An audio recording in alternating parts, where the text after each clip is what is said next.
Imagine watching the most powerful military on Earth lay down their weapons and surrender to a ragtag army of farmers and shopkeepers.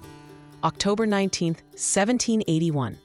The day the impossible became reality.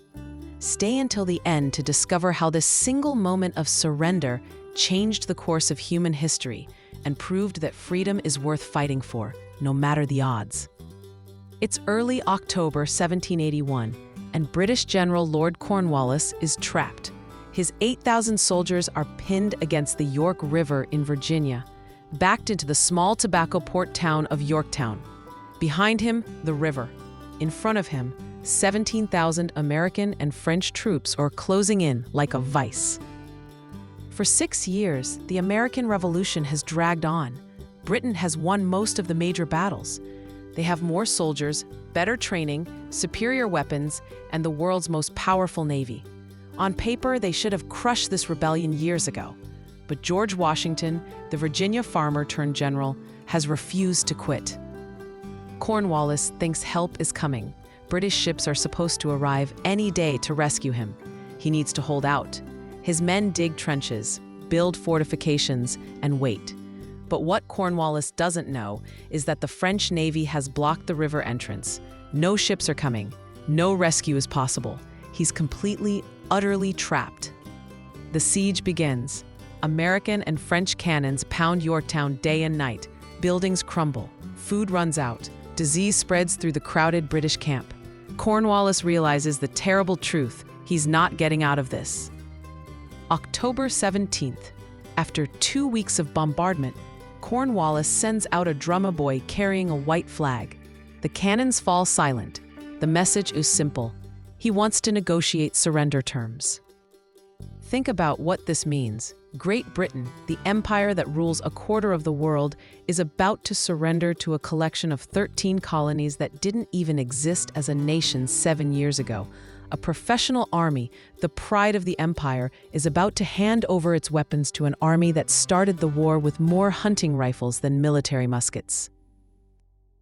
The negotiations take 2 days. Washington is firm but fair.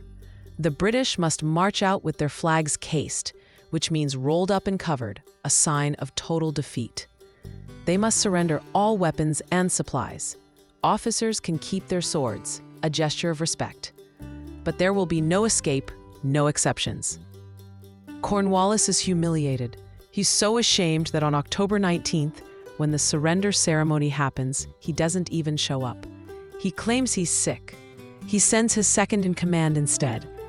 The man who's supposed to represent British military might can't face the moment of defeat. October 19th, 1781, around 2 p.m., the moment arrives. More than 8,000 British and German soldiers form into columns and begin their march between two lines of victors. On one side, the French army in their immaculate white uniforms. On the other side, the Continental Army still wore the clothes they wore as farmers and tradesmen. A British band plays a tune called "The World Turned Upside Down." The lyrics couldn't be more fitting. If ponies rode men, and grass ate the cows, and cats should be chased into holes by the mouse, the world turned upside down. Because that's exactly what's happening. The natural order, as Britain understood it, is completely reversed. The British soldiers march to a field where they're ordered to lay down their weapons.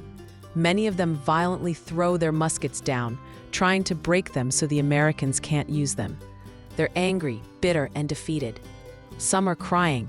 Their world really has turned upside down. George Washington watches from horseback, his face calm, but his eyes revealing the weight of this moment. 6 years of impossible odds, freezing winters, near starvation, mutinies, defeats that should have ended everything, and now, this victory. News of Yorktown spreads like wildfire.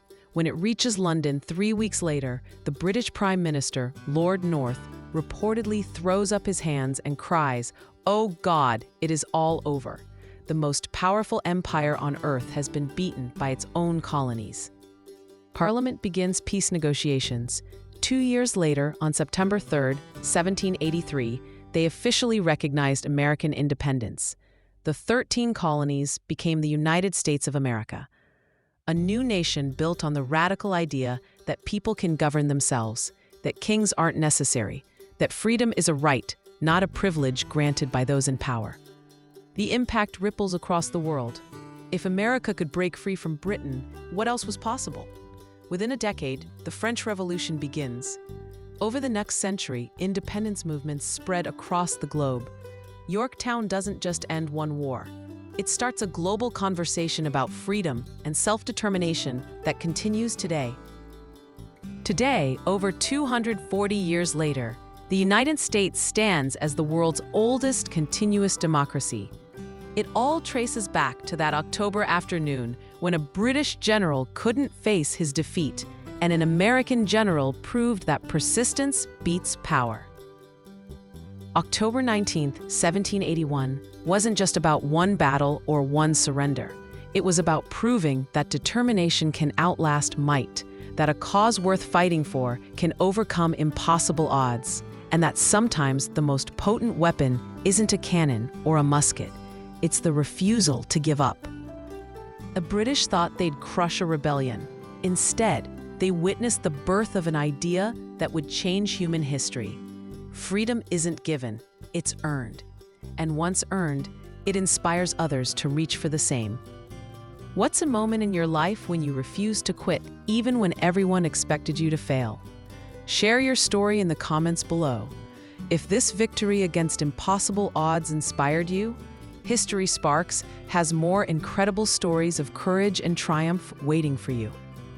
Subscribe and become part of our community that believes history isn't just about the past, it's about the lessons that shape our future.